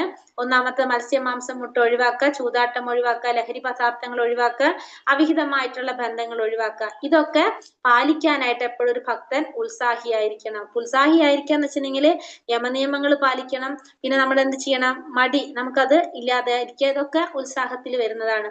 പിന്നെ 16 റൗണ്ട് നാമം ജപിക്കുക. അതും എന്തിൽ വരുന്നതാണ്? വിശ്വാസ്യതയോടെ നിയന്ത്രണത്തോടെ നമ്മൾ നിർവഹിക്കുക. ഇതും എന്തിൽ വരുന്നതാണ്? ഉത്സാഹത്തിൽ വരുന്നതാണ്. ഇതിനെയാണ് തത്തത് കർമ്മ പ്രവർത്തനാത് എന്ന് പറയുന്നത്. അപ്പൊ ആലസ്യം വെച്ച് പുലർത്താതെ നമ്മൾ എന്ത് ചെയ്യണം? നമ്മളെ വിഹിത കർമ്മത്തിൽ നമ്മൾ ചെയ്യേണ്ട പ്രവർത്തനത്തില് നമ്മൾ ഉത്സാഹിയായിരിക്കുക. അതിനെയാണ് നമ്മൾ എന്ത് പറയുന്നത്? തത്തത് കർമ്മ പ്രവർത്തനാത് എന്ന് പറയുന്നത്. നമ്മൾ ചെയ്യേണ്ടതായിട്ടുള്ള കർമ്മം ഉത്സാഹത്തോടെ ചെയ്യാം. അതല്ല അങ്ങനെ ചെയ്തില്ലെങ്കിൽ വിഹിത കർമാനുഷ്ഠാനത്തിൽ വീഴ്ച വരുത്തിയാൽ നമ്മളെ ഭക്തിയെ നശിപ്പിക്കും. അപ്പൊ തത്തത് കർമ്മ പ്രവർത്തന എന്ന് വെച്ചിട്ടുണ്ടെങ്കിൽ നമ്മൾ ചെയ്യേണ്ട കർമ്മങ്ങൾ തത്തത് കർമ്മ പ്രവർത്തന വിഹിത കർമ്മ പ്രവർത്തനത്തില് നമ്മൾ ഉത്സാഹിയായിരിക്കുക. നമുക്ക് ഓരോരുത്തർക്കും ചെയ്യേണ്ടതായിട്ടുള്ള കർമ്മങ്ങളുണ്ട്, അതിൽ നമ്മൾ ഉത്സാഹിയായിട്ടിരിക്കുക എന്നാണ് തത്തത് കർമ്മ പ്രവർത്തന എന്ന് പറയുന്നത്. ഇനി എന്താ പറയണത്? ഭക്തി സേവനത്തിൽ വിജയിക്കണമെങ്കിൽ ഒരാൾ അഭികാമ്യമല്ലാത്ത ആളുകളുടെ സഹവാസം ഒഴിവാക്കണം. നമ്മൾ പറഞ്ഞില്ലേ, അഭക്തന്മാരുമായിട്ടുള്ള സംസർഗം ഒഴിവാക്കണം. അതായത് കർമ്മി, ജ്ഞാനി, യോഗി, അഭക്തന്മാരെല്ലാം ഇതിൽ പെടും. കർമ്മികള്, ജ്ഞാനികള്, യോഗികള്, അഭക്തന്മാർ, ഇതൊക്കെ ഇതിൽ വരുന്നതാണ്. ഈ പറഞ്ഞ ഭക്തന്മാരിൽ വരുന്നതാണ് ഇവരൊക്കെ. കർമ്മം ചെയ്യുന്നത്, ഫലം ആഗ്രഹിച്ചുകൊണ്ട് കർമ്മം ചെയ്യുന്നവര്, ജ്ഞാനികള്, ജ്ഞാനം മാത്രം അന്വേഷിക്കുന്നവര്, യോഗി എന്ന് വെച്ച് കഴിഞ്ഞാലും എന്തിലാണ് അവർ നോക്കുന്നത്? യോഗി ഏതിലാണ് അവരുടെ ലക്ഷ്യം? യോഗികള് ബ്രഹ്മത്തിലാണ് എത്തുന്നത് അല്ലെ. പിന്നെ അതുപോലെ തന്നെ അഭക്തന്മാര്, ഇവരെയൊക്കെ നമ്മൾ ഒഴിവാക്കാം. പിന്നെ കൽമഷമില്ലാത്ത ഭക്തന്മാരുടെ സമ്പർക്കത്തിൽ വിജയിക്കുകയും 6 ഗോസ്വാമിമാർ നിശ്ചയിച്ചിട്ടുള്ള യമനിയമങ്ങൾ അനുഷ്ഠിക്കുകയും വേണം. ഇപ്പോ കൽമഷമില്ലാത്ത ഭക്തന്മാർ, അതായത് ശുദ്ധ ഭക്തന്മാരുടെ സമ്പർക്കം നമുക്ക് ഉണ്ടാകാൻ നോക്കുക. മാത്രമല്ല 6 ഗോസ്വാമിമാര് പറഞ്ഞിരിക്കുന്ന യമനിയമങ്ങൾ അനുഷ്ഠിക്കുകയും വേണം. ആരൊക്കെയാണ് 6 ഗോസ്വാമിമാര്? രൂപഗോസ്വാമി, സനാതന ഗോസ്വാമി, ജീവഗോസ്വാമി, രഘുനാഥ ഭട്ട, രഘുനാഥദാസ, ഗോപാല ഭട്ട ഗോസ്വാമി. ഈ 6 ഗോസ്വാമിമാരുടെ നിർദ്ദേശങ്ങൾ നമ്മൾ പാലിച്ചു പോകണം. ഹരേ കൃഷ്ണ, എന്റെ വോയിസ് ബ്രേക്ക് ആവുന്നുണ്ടോ? ഹരേ കൃഷ്ണ. ഇല്ല മാതാജി. ഹരേ കൃഷ്ണ. അപ്പൊ മാതാജിയുടെ പ്രോബ്ലം ആയിരിക്കും. മാതാജി ഒന്ന് ശ്രദ്ധിച്ചോളൂ മാതാജി. ഹരേ കൃഷ്ണ. ഇനി ഭക്തന്മാരെല്ലാം എങ്ങനെയാ ചെയ്യേണ്ടത്? പ്രഭാതത്തിൽ 4 മണിക്ക് എഴുന്നേറ്റ് പ്രഭാത പൂജയായ മംഗളാരതിയിൽ പങ്കെടുത്ത് ഭഗവത് പാരായണ, കീർത്തനം മുതലായ കർമ്മങ്ങൾ മുടങ്ങാതെ ചെയ്യണം. നമുക്ക് കുറച്ച് ബുദ്ധിമുട്ടുള്ള കാര്യമാണ് അല്ലെ. 4 മണിക്ക് എഴുന്നേറ്റിട്ട് ചെയ്യുന്നുണ്ട് മാതാജി. എല്ലാവർക്കും ഉണ്ടാവില്ലല്ലോ. അപ്പൊ പറയുന്നത് കോമൺ ആയിട്ട് പറഞ്ഞതാണ്, ആരും ഇതാക്കിയിട്ടല്ല. അപ്പൊ നമ്മൾ എന്ത് ചെയ്യണം? 4 മണിക്ക് എഴുന്നേറ്റ് പ്രഭാത പൂജയായിട്ടുള്ള മംഗളാരതിയിൽ പങ്കെടുക്കുക. പിന്നെ ഉത്സാഹം, ക്ഷമ, വിശ്വാസം ഇവ ഉണ്ടാക്കുക. അഭക്ത സംഘം ഒഴിവാക്കുക. യമനിയമങ്ങൾ അനുസരിക്കുക. രൂപഗോസ്വാമിയുടെ നിർദ്ദേശം അനുസരിച്ചാൽ ഭക്തി സേവനത്തിൽ മുന്നേറാൻ സാധിക്കും. അപ്പൊ നമ്മൾ ഈ പറഞ്ഞ കാര്യങ്ങളൊക്കെ പാലിച്ചു കഴിഞ്ഞാൽ നമുക്ക് ഭക്തിയില് മുന്നേറാനായിട്ട് സാധിക്കും. പിന്നെ കാമ്യകർമ്മം, ദാർശനിക ജ്ഞാന സമ്പാദനം, ഭൗതിക സമ്പാദനം, യോഗാസിദ്ധി ആഗ്രഹിക്കുക, ഇവ ഭക്തി സേവനത്തിന് വിപരീതമാണ്. ഇത്തരം പ്രവർത്തനങ്ങൾ ഒഴിവാക്കേണ്ടതാണ്. അപ്പൊ നമ്മൾ കാമ്യകർമ്മങ്ങൾ ചെയ്യുക എന്ന് വെച്ചാൽ ഫലം ആഗ്രഹിച്ചുകൊണ്ട് കർമ്മം ചെയ്യുന്നത്, ജ്ഞാനം സമ്പാദിക്കുന്നത്, പിന്നെ ഭൗതികമായ സമ്പത്ത്, യോഗാസിദ്ധി ആഗ്രഹിക്കുക. ഇവരൊക്കെ എന്താണ്? ഭക്തിയുടെ വഴി മാറിപ്പോകും. ഇവരൊക്കെ യോഗാസിദ്ധികളിൽ ആകർഷണനായി കഴിഞ്ഞാലും, ഭൗതികമായിട്ടുള്ള ധനത്തിൽ ആസക്തി വന്നാലും, പിന്നെ ജ്ഞാനം കുറെ സമ്പാദിച്ചു കഴിഞ്ഞിട്ട് അടുത്ത സ്റ്റെപ്പിലേക്ക് നമ്മൾ ജ്ഞാനം നേടിക്കഴിഞ്ഞ എന്താണ്? ഭക്തിയിലേക്ക് നമ്മൾ കടക്കണല്ലേ. ഭഗവാനെ കുറിച്ച് അറിഞ്ഞു കഴിഞ്ഞാല് കാമ്യകർമ്മങ്ങൾ ചെയ്യുക. ഇതൊക്കെ നമ്മൾ എന്താണ്? ഭക്തിയിലെ പാത മാറ്റി കളയുന്നതാ. അത്തരത്തിലുള്ളവരുമായിട്ടുള്ള സംഘം നമ്മൾ ഒഴിവാക്കണം. ഇത്തരത്തിലുള്ള പ്രവർത്തനങ്ങൾ ഒഴിവാക്കണം. ഭക്തി മാർഗത്തിലുള്ള പരിപൂർണമായ ശ്രദ്ധ കൊണ്ട് ഉദ്ദിഷ്ട കാര്യത്തിൽ എത്തിച്ചേരാം. മറ്റു മാർഗത്തിൽ പ്രവർത്തിക്കുന്നത് നമ്മെ അസ്വസ്ഥരാക്കുന്നു. അപ്പൊ ഭക്തി മാർഗത്തിലുള്ള പരിപൂർണമായ ശ്രദ്ധ കൊണ്ട് നമുക്ക് എന്ത് സാധിക്കും? നമ്മൾ ആ വഴി ഉദ്ദിഷ്ടമായിട്ടുള്ള നമ്മളെ ലക്ഷ്യത്തിലേക്ക് എത്താനായിട്ട് സാധിക്കും. ഈ പ്രയത്നത്തിൽ നാശമോ ഹാനിയോ സംഭവിക്കാൻ പോകുന്നില്ല. ഈ മാർഗത്തിൽ അല്പമെങ്കിലും പരിശ്രമം ഏറ്റവും വലിയ ആപത്തിൽ നിന്നും സാധകനെ രക്ഷിക്കും. അപ്പൊ നമ്മള് ചെയ്യുന്ന പ്രവർത്തികൾ, നമ്മള് ഈ ഭക്തിയുടെ സേവനം ചെയ്യുമ്പോൾ നമുക്ക് എന്തുണ്ടാവില്ല? അവിടെ നാശം ഉണ്ടാവില്ല, ഹാനിയൊന്നും സംഭവിക്കില്ല. നമ്മൾ പരിശ്രമിച്ചു കഴിഞ്ഞാൽ നമ്മളെ അപത്തിൽ നിന്നും രക്ഷിക്കും. നമ്മള് 2-ാമത്തെ അധ്യായത്തിൽ പറയുന്നുണ്ട് അല്ലെ. ഏതാണ് ശ്ലോകം? നമ്മൾ ഓർമ്മയുണ്ടോ? 2-ാമത്തെ അധ്യായത്തില് നഹാഭിക്രമി നാശോസ്തി പ്രത്യവായോന വിദ്യത്തെ സ്വൽപ്പമപ്യസ്യ ധർമ്മസ്യ ത്രായത്തെ മഹതോഭയാത് അല്ലെ. സ്വൽപ്പമപ്യസ്യ ധർമ്മസ്യ എന്ന് പറഞ്ഞാൽ സ്വൽപ്പം ചെയ്താൽ പോലും നമുക്ക് എന്തിട്ട്? മഹാഭയങ്ങളിൽ നിന്ന് രക്ഷ നേടാൻ സാധിക്കും. അപ്പൊ അപത്തിൽ നിന്ന് നമുക്ക് രക്ഷിക്കാനായിട്ട് സാധിക്കും, അല്പമെങ്കിലും പരിശ്രമം ചെയ്താൽ തന്നെ. പതനം സംഭവിച്ച ഭക്തന് അടുത്ത ജന്മത്തിൽ താൻ എവിടെ നിർത്തിയോ അവിടെ നിന്ന് ഭക്തി സേവനം തുടങ്ങാൻ കഴിയും. നല്ല ഗുണങ്ങൾ ഒരു ഭക്തനിൽ അനായാസം വന്നു ചേരുന്നു. ഒരു ബാഹ്യ പ്രവർത്തനത്തിന്റെയും ആവശ്യമില്ല. ശുദ്ധ ഭക്തി ശീലിക്കുന്ന ഒരുവനിൽ ദേവന്മാരുടെ ഗുണങ്ങൾ ഉണ്ടാകുന്നു. അപ്പൊ നമുക്ക് ഒരു ഭക്തനില് അനായാസം എല്ലാ ഗുണങ്ങളും വന്നു ചേരാണ് ഭക്തിയുടെ സേവനം ചെയ്യുമ്പോൾ. ആ ബാഹ്യ പ്രവർത്തനത്തിന്റെ ആവശ്യമില്ല. ശുദ്ധ ഭക്തി ശീലിക്കുന്ന ഒരുവനില് ദേവന്മാരുടെ ഗുണങ്ങൾ എന്ന് വെച്ചാല് സത്വഗുണത്തിലേക്ക് ഉയരാനായിട്ട് നമുക്ക് സാധിക്കും. സത്വഗുണത്തിലേക്ക് നമുക്ക് ഉയരണമെങ്കിൽ നമ്മൾ എന്ത് വേണം? സത്വഗുണത്തിൽ നമ്മൾ ഡെയിലി ഭാഗവതം കേൾക്കണം. പിന്നെന്ത് വേണം? ഉറക്കം കുറയ്ക്കണം. രാവിലെ മംഗളാരതി അറ്റൻഡ് ചെയ്യുക. അതായത് ഭാഗവതം കേൾക്കുക, നാമം ജപിക്കുക, രാവിലെ നാമം ജപിക്കുക, മംഗളാരതിയും കൂടി പറഞ്ഞിട്ടില്ല. അപ്പൊ ഇത്തരം കാര്യങ്ങൾ ചെയ്ത് നമുക്ക് എന്ത് സാധിക്കും? ആ ദേവന്മാരുടെ ഗുണത്തില് സത്വഗുണത്തിലേക്ക് ഉയരാനായിട്ട് സാധിക്കും. ആദ്യം തന്നെ നമുക്ക് എന്ത് വേണം? അങ്ങനെ ഒരു ഗുണത്തിൽ എത്തിയാലാണ് നമുക്ക് അവിടെ നിന്ന് എവിടേക്ക് പോകാൻ പറ്റുള്ളൂ? വസുദേവ അവസ്ഥയിലേക്ക് അല്ലെങ്കിൽ വിശുദ്ധ സത്വത്തിലേക്ക് ഉയരാനായിട്ട് സാധിക്കുള്ളൂ. അതായത് നമുക്കിപ്പോ എവിടെയെങ്കിലും പോകണമെങ്കിൽ നമ്മൾ എന്ത് ചെയ്യണം? ആദ്യം പുറത്ത് റോട്ടിലേക്ക് ഇറങ്ങിയിട്ട് വണ്ടി വിളിക്കണം അല്ലെ, അല്ലെങ്കിൽ നമ്മളെ വീട്ടിലുള്ള വണ്ടിയിൽ നമ്മൾ കയറണം. കയറി അവിടെ ഇരുന്നാലേ നമുക്ക് പോകാൻ പറ്റുള്ളൂ. വീട്ടിലിരുന്ന് നമ്മൾ വിചാരിച്ച സ്ഥലത്തേക്ക് എത്തില്ല. അതേപോലെ തന്നെ ആദ്യം നമ്മൾ രജോ ഗുണത്തിനും തമോ ഗുണത്തിനും സത്വത്തിലേക്ക് എത്തണം. അവിടെ നിന്നാണ് നമുക്ക് എന്ത് ചെയ്യേണ്ടത്, നമുക്ക് എവിടേക്ക് പോകേണ്ടതെന്ന് വെച്ചാൽ പോകേണ്ടത്. അപ്പൊ ഒന്നിലെ വിശുദ്ധ സത്വത്തിലേക്ക് വരാനായിട്ട് നമുക്ക് സാധിക്കുന്നത്. ഭഗവാന്റെ ഭക്തന്മാരെല്ലാം അദ്ദേഹത്തിന്റെ പരമമായ ശക്തിയാൽ സംരക്ഷിക്കപ്പെട്ടവരായതുകൊണ്ട് അവർ ഒരിക്കലും ഭക്തിമാർഗം ഉപേക്ഷിച്ച് കർമ്മിയുടെയോ ജ്ഞാനിയുടെയോ യോഗിയുടെയോ മാർഗം സ്വീകരിക്കരുത്. ഈ വസ്തുതയാണ് ഉത്സാഹം നിശ്ചയ ധൈര്യ തത് കർമ്മ പ്രവർത്തനാത് എന്ന് പറയുന്നത്. അപ്പൊ എന്താണ് പറയുന്നത്, ഭഗവാന്റെ ഭക്തന്മാര് അപ്പൊ ആരെ സംരക്ഷിക്കപ്പെടുന്നവരാണ്, ഭഗവാനാൽ സംരക്ഷിക്കപ്പെടുന്നവരാണ്. അവരൊരിക്കലും എന്ത് ചെയ്യുന്നില്ല, ഭക്തിമാർഗം ഉപേക്ഷിച്ച് ഒരു കർമ്മിയോ ജ്ഞാനിയോ യോഗിയുടെ മാർഗം സ്വീകരിക്കുന്നില്ല. അങ്ങനെ ഈ വസ്തുത, ഇത്തരത്തിലുള്ള വസ്തുതയാണ് നമ്മൾ എന്ത് പറയണത്, തത്തത് കർമ്മ പ്രവർത്തനാത് എന്ന് പറയുന്നത്. അതായത് ഉത്സാഹ നിശ്ചയ ധൈര്യ തത്തത് കർമ്മ പ്രവർത്തനാത് എന്നതുകൊണ്ട് അർത്ഥമാക്കുന്നത്. ഭക്തിക്ക് അനുയോജ്യമായ യമനിയമങ്ങൾ ഉത്സാഹത്തോടും ക്ഷമയോടും ധൈര്യത്തോടും കൂടി ചെയ്തുകൊണ്ടിരിക്കണം. അങ്ങനെയായാൽ ഭക്തി മാർഗത്തിൽ പുരോഗതി നേടാൻ കഴിയും. അപ്പൊ ഭക്തിക്ക് അനുയോജ്യമായ കാര്യങ്ങൾ, ഇപ്പൊ യമനിയമങ്ങളായാലും ഉത്സാഹത്തോടും ക്ഷമയോടും ധൈര്യത്തോടും കൂടി നമ്മളൊക്കെ ചെയ്തുകൊണ്ടിരിക്കുക. അങ്ങനെ ചെയ്തു കഴിഞ്ഞാൽ നമുക്ക് ഭക്തി മാർഗത്തിൽ മുന്നേറാനായിട്ട് നമുക്ക് സാധിക്കും. ഹരേ കൃഷ്ണ. അപ്പൊ ഭക്തിമാർഗം എന്ന് പറയുന്നത് അത്തരം വിശുദ്ധമായിട്ടും പരിപൂർണമായിട്ടുള്ള ഒന്നാണ്. ഭക്തിമാർഗം എന്നുള്ളത് നമുക്ക് ഇതിൽ നിന്ന് മനസ്സിലാക്കാനായിട്ട് സാധിക്കും. കാരണം ഭക്തിയിലൂടെ മാത്രമേ നമുക്ക് എന്ത് സാധിക്കുള്ളൂ എന്ന് പറഞ്ഞിട്ടുണ്ട്, ഭഗവാനെ അറിയാനായിട്ട്, ഭഗവാനെ പ്രാപിക്കാൻ നമുക്ക് എന്തിലൂടെ സാധിക്കുള്ളൂ, ഭക്തിയിലൂടെ മാത്രമേ സാധിക്കുള്ളൂ അല്ലെ. ഭക്തി ഇല്ലാതെ നമുക്ക് ഒരിക്കലും എന്ത് സാധിക്കില്ല, ഭഗവാൻ അറിയാനോ ഭഗവാനെ മനസ്സിലാക്കാനോ സാധിക്കില്ല. ഭക്തിയിലൂടെ മാത്രമേ അത് സാധിക്കുള്ളൂ. അപ്പൊ നമ്മൾ എന്ത് ചെയ്യണം, ഭക്തിയെ പ്രോത്സാഹിപ്പിക്കേണ്ട കാര്യങ്ങൾ നമ്മൾ ശ്രദ്ധിക്കണം. കാരണം ആ ഭക്തി ഉണ്ടെങ്കിൽ മാത്രമേ നമുക്ക് ഭഗവാനെ അറിയാനായിട്ട് സാധിക്കുള്ളൂ. നമുക്ക് അപ്പോഴാണ് നമ്മളെ മുന്നിൽ നമ്മൾ അങ്ങനെ ആഗ്രഹിക്കും, നമ്മൾ ഭക്തി മുന്നേറണം എന്നുള്ള ആഗ്രഹം നമുക്ക് വരുമ്പോ നമ്മളെ മുന്നിൽ ആര് വന്ന് നിൽക്കും, ഗുരു വന്ന് നിൽക്കും. നമ്മൾ ആ ഗുരുവിനെ അന്വേഷിച്ച് പോകേണ്ട ആവശ്യം വരില്ല. നമ്മളെ മുന്നിൽ ഗുരു വന്ന് നിൽക്കും. നമുക്ക് ഭഗവാനെ നേരിട്ട് അറിയാൻ സാധിക്കില്ല. നമ്മൾ എന്തൊക്കെ കിടന്ന് ചെയ്താലും ഭഗവാനെ നേരിട്ട് നമുക്ക് പോകാൻ സാധിക്കില്ല. അതിനെന്ത് വേണം, ഒരു ഗുരു വേണം. ഗുരുവിലൂടെ മാത്രമേ നമുക്ക് അവിടേക്ക് എത്താനായിട്ട് സാധിക്കുള്ളൂ. നമുക്കൊരു ഗുരു ഉണ്ടെങ്കിൽ മാത്രമേ പറ്റുള്ളൂ. കാരണം ഭഗവാനെ നേരിട്ട് പ്രാപിക്കാൻ അത്രയുള്ള കഴിവ് ആർക്കില്ല, നമുക്ക് അതിനുള്ള യോഗ്യതകളില്ല.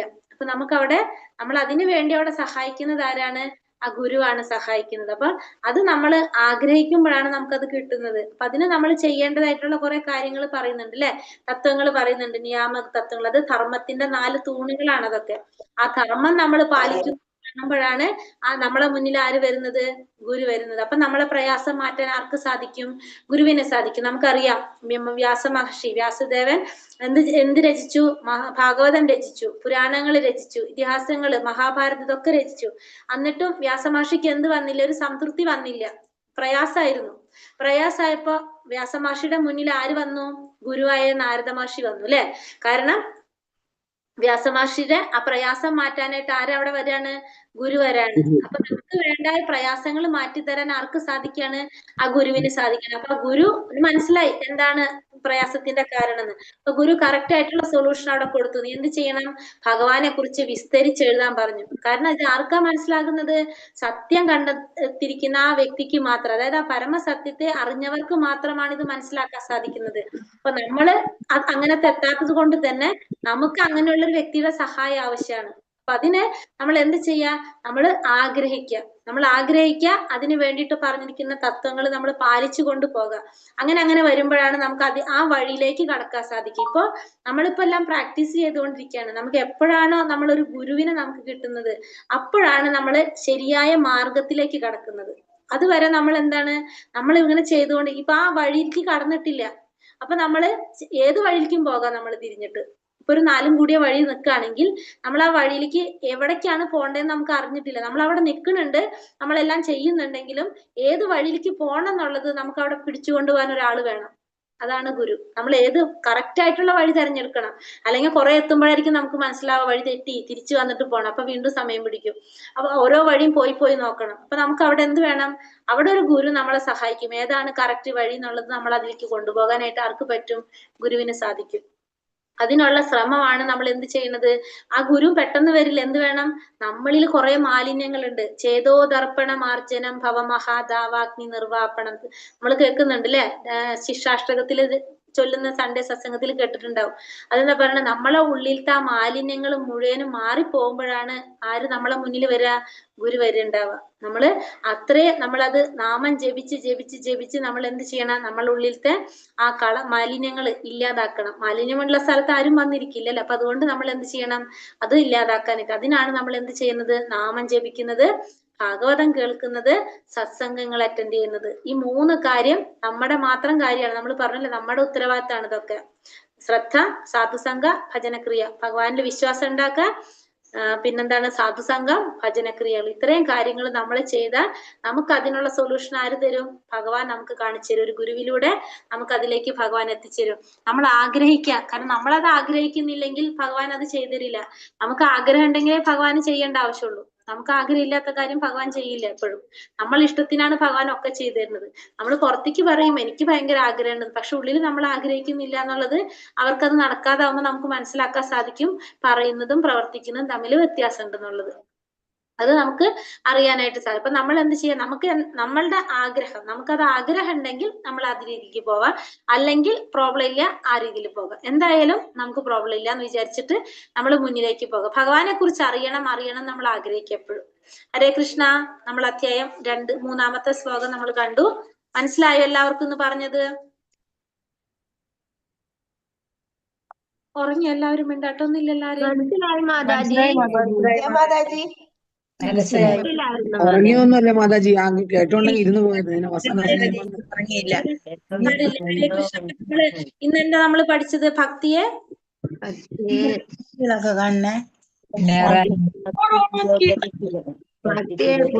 ഭക്തി, അതായത് 6 തരത്തിലുള്ള ഭക്തി ഉണ്ടെന്ന്. ഭക്തിയിലേക്ക് കടക്കാൻ വേണ്ട 6 വഴികൾ. അതെ, ഭക്തിയെ പ്രോത്സാഹിപ്പിക്കുന്ന കാര്യങ്ങള്. ഭക്തിയെ പ്രോത്സാഹിപ്പിക്കുന്ന 6 കാര്യങ്ങളായിരുന്നു ഇന്ന് പറഞ്ഞത് അല്ലെ? ഉത്സാഹം കൊണ്ടും അമിതമായ ഭക്ഷണം, ഉത്സാഹം കൊണ്ടും വിശ്വാസം കൊണ്ടും ക്ഷമ കൊണ്ടും ഭക്തിക്ക് അനുകൂലമായ പ്രവൃത്തി കൊണ്ടും അഭക്തന്മാരായിട്ടുള്ള കൂട്ടുകെട്ട് ഒഴിവാക്കിയും ആചാര്യന്മാരുടെ കാലടികളെ പിന്തുടർന്നും ഉത്സാഹം, വിശ്വാസം, ക്ഷമ, ആചാര്യന്മാരുടെ കാലടികൾ അതായത് ആചാര്യന്മാരെ ഭക്തിയെ ഭക്തിരസനത്തിൽ അന്യോന്യ പ്രവർത്തനങ്ങൾ ചെയ്തുകൊണ്ട് അഭക്തന്മാരുമായിട്ട് സംസർഗം ഉപേക്ഷിച്ചുകൊണ്ടുള്ള 6 കാര്യങ്ങൾ കൊണ്ടാണ് ഭക്തിയുത സേവനം, ഭഗവത സേവനം. കേൾക്കുന്നില്ല, അതോ എനിക്ക് മാത്രമോ കേൾക്കായ്മ? അറിയില്ല മാതാജി, കേൾക്കുന്നുണ്ടല്ലോ. ഉത്സാഹം കൊണ്ടും ഉത്സാഹം, വിശ്വാസം, ക്ഷമ, ഭക്തിയുത സേവനം, ഭക്തിയുത സേവനം എന്നീ പ്രവർത്തനങ്ങൾ ചെയ്യുന്നത് കൊണ്ടും. ഹരേ കൃഷ്ണ. ഞാൻ പറയേ, അതായത് എന്തൊക്കെയാണ് പറഞ്ഞത്? ഭക്തിയെ പ്രോത്സാഹിപ്പിക്കുന്ന 6 കാര്യങ്ങൾ അല്ലെ? ക്വസ്റ്റ്യൻ കണ്ടില്ല. ഓക്കെ. ഭക്തിയിൽ മുന്നേറാൻ വേണ്ട 6 കാര്യങ്ങൾ, ഭക്തിയെ പ്രോത്സാഹിപ്പിക്കുന്ന 6 കാര്യങ്ങളാണ് പറഞ്ഞത്. ഏതൊക്കെയാണ് പറഞ്ഞത്? ഉത്സാഹം, നിശ്ചയം, ധൈര്യ. ഉത്സാഹം കൊണ്ട്, പിന്നെ നിശ്ചയം വിശ്വാസം കൊണ്ട്, ധൈര്യ ക്ഷമ കൊണ്ട്, പിന്നെ എന്താണ്? തത്തത് കർമ്മ പ്രവർത്തന, ഭക്തിക്ക് അനുകൂലമായിട്ടുള്ള പ്രവർത്തനങ്ങൾ ചെയ്യുന്നത് കൊണ്ടും, സംഘത്യാഗം അഭക്തന്മാരുമായിട്ടുള്ള സംഘം ത്യജിക്കുന്നത് കൊണ്ടും, പിന്നെന്താണ്? സതോ വൃത്തേ ആചാര്യന്മാരുടെ കാലടിപ്പാടുകൾ പിന്തുടരുന്നതും ഭക്തിയെ പുരോഗമിക്കുന്ന 6 കാര്യങ്ങളാണെന്നാണ് 3-ാമത്തെ ശ്ലോകത്തിൽ പറയുന്നത്. ഉപദേശം. ഇനി രൂപഗോസ്വാമി ഭക്തിരസ സേവനത്തെ പറ്റി ഭക്തിരസാമൃത സിന്ധുവിൽ പറഞ്ഞത് എന്താണ്? അന്യാഭിലാഷിതാശൂന്യം ജ്ഞാനകർമാതിനാവൃതം ആനുകൂലന കൃഷ്ണാനുശീലനം ഭക്തിരുത്തമ. നമ്മൾ എന്തായിരിക്കണം? ഭഗവാനില് അന്യാഭിലാഷിതാശൂന്യം, യാതൊരു വിധത്തിലുള്ള അഭിലാഷങ്ങളും ഇല്ലാതെ നമ്മൾ എന്ത് ചെയ്യണം? ഭഗവാനെ ആരാധിക്കുക, ഭഗവാന്റെ സേവനം ചെയ്തുകൊണ്ടിരിക്കുക. നമ്മൾ എന്ത് വേണം? അതിൽ യാതൊരു സ്വാർത്ഥ താല്പര്യങ്ങൾ ഒന്നുമില്ലാതെ ഭഗവാൻ അനുകൂലമായിട്ട് നമ്മൾ പ്രവർത്തിക്കുക. അതാണ് എന്ത് രൂപഗോസ്വാമി ഭക്തിരസാമൃത സിന്ധുവിലെ ഒന്നാമത്തെ അധ്യായ 1-ാമത്തെ ശ്ലോകം 11-ാമത്തെ ശ്ലോകത്തിൽ പറയുന്നത് വരുന്നതാണ്. നമുക്കത് പഠിക്കാനുള്ളതാണ്. അവിടെ പറയാം നമുക്കൊന്നും കൂടി. നവവിധ ഭക്തി ഏതൊക്കെയാണ്? ശ്രവണം, കീർത്തനം, വിഷ്ണു സ്മരണം, പാദസേവനം, അർച്ചനം, വന്ദനം, ദാസ്യം, സാഖ്യം, ആത്മനിവേദനം. ഇതാണ് നവവിധ ഭക്തി. എല്ലാവർക്കും അറിയുന്നതാണല്ലോ അത്. ഭഗവത്ഗീത 4:34 ശ്രവണത്തെ കുറിച്ച് പറഞ്ഞിരിക്കുന്നത് എന്താണ്? തദ്വിധി പ്രണിപാതേന പരിപ്രശ്നേന സേവയ ഉപദേശ. ഭഗവത്ഗീത ശ്രവണത്തെ പറ്റിയാണോ? പറഞ്ഞിരിക്കുന്ന മാതിരി വ്യക്തിയെ സമീപിച്ചു വേണം ശ്രവണം. ഓക്കെ. തദ്വിധി പ്രണിപാതേന പരിപ്രശ്നേന സേവയ ഉപദേശന്തി തേ ജ്ഞാനം ജ്ഞാനിന തത്വദർശിന. നമ്മള് ഒരു ആധ്യാത്മിക ഗുരുവിനെ സമീപിക്കേണ്ടത് എങ്ങനെയാണ്? സത്യം മനസ്സിലാക്കാനായിട്ട് വിനയത്തോടെ ആയിരിക്കണം സമീപിക്കേണ്ടത്. ആ ഗുരുവിൽ നിന്ന് നമ്മൾ എന്ത് വേണം? വിനയഭാവത്തോടെ നമ്മൾ സത്യങ്ങൾ ചോദിച്ചു മനസ്സിലാക്കാൻ ശ്രമിക്കണം. ആത്മസാക്ഷാത്കാരം നേടിയ സത്യം കണ്ടറിഞ്ഞ ഗുരുവിന് നമുക്ക് വേണ്ട നിർദ്ദേശങ്ങൾ തരാനായിട്ട് സാധിക്കും. അതായത് നമ്മളൊരു ഗുരുവിന്റെ മുന്നിൽ ഒരിക്കലും നമുക്ക് കുറെ അറിവുണ്ടെന്ന് കാണിക്കാനായിട്ട് നമ്മൾ സംസാരിക്കാൻ പാടില്ല. ആ ഗുരു പറയുന്നത് നമ്മൾ അതേപടി നമ്മൾ അനുസരിക്കാനായിട്ട് ശ്രമിക്കുക. അല്ലെങ്കിൽ ആ ഗുരുവിനേക്കാളും വലിയ നോളജ് എനിക്കുണ്ടെന്ന് കാണിക്കാനോ അങ്ങനെയൊന്നും നമ്മൾ എന്ത് ചെയ്യാൻ പാടില്ല. ഗുരുവിനെ നിന്ദിക്കുന്ന രീതിയിലോ ഒന്നും നമ്മൾ സംസാരിക്കാനായിട്ടൊന്നും പാടില്ല. സേവന മനോഭാവത്തോടെ ആയിരിക്കണം നമ്മൾ ആരെ സമീപിക്കേണ്ടത്? ഗുരുവിനെ സമീപിക്കേണ്ടത്. നമ്മൾ പറഞ്ഞു ഗുരു എന്ന് പറയുന്നത് ഭഗവാൻ തന്നെയാണ്. അപ്പൊ ഭഗവാനെ കാണുന്ന പോലെ ആയിരിക്കണം നമ്മൾ ആരെ കാണേണ്ടത്? ഗുരുവിനെയും കാണേണ്ടത്. ഭക്തിയോഗം പൂർണ്ണതയിൽ എത്തണമെങ്കിൽ അതെങ്ങനെ പ്രവർത്തിക്കണം? ഭക്തിയോഗത്തിൽ പൂർണ്ണത എത്തണമെങ്കിൽ എങ്ങനെയാണ് പ്രവർത്തിക്കേണ്ടത്? അതെവിടെയാണ്? ഭക്തിയോഗം പൂർണ്ണത എത്തണമെങ്കിൽ അത് പറഞ്ഞിട്ടില്ല ഞാൻ. ഭക്തിയോഗം പൂർണ്ണതയിൽ എത്തണമെങ്കിൽ ജീവിതത്തിന്റെ എല്ലാ തുറകളിലും നടത്തുന്ന ഭക്തിയുത സേവനം ആധ്യാത്മിക ഗുരുവിന്റെ നിർദ്ദേശത്തോടെ ചെയ്യണം. ഒരു ഗുരുവിന്റെ നിർദ്ദേശത്തോടെ ആയിരിക്കണം നമ്മൾ എന്ത് ചെയ്യേണ്ടത്? ഭക്തിയുത സേവനം ചെയ്യേണ്ടത്. അങ്ങനെ നമ്മൾ ചെയ്യുകയാണെങ്കിൽ, ഭക്തി ചെയ്യുകയാണെങ്കിൽ നമുക്ക് പൂർണ്ണതയിൽ എത്താനായിട്ട് സാധിക്കും. അതായത് നമ്മുടെ ഇഷ്ടത്തിനനുസരിച്ചല്ലാതെ ഒരു ഗുരുവിന്റെ നിർദ്ദേശത്തോടെ ആയിരിക്കണം നമ്മൾ എന്ത് ചെയ്യേണ്ടത്? ഭക്തിയുത സേവനങ്ങൾ ചെയ്യേണ്ടത്. നമുക്കറിയില്ല എന്താണ് ചെയ്യേണ്ടത്, എങ്ങനെയാണ് ചെയ്യേണ്ടത്. തത്വങ്ങളും ഇതൊക്കെ ഉണ്ടാവില്ല. ആ നിയാമക തത്വങ്ങളൊക്കെ അനുസരിച്ച് കൊണ്ടായിരിക്കണം നമ്മൾ ചെയ്യേണ്ടത്.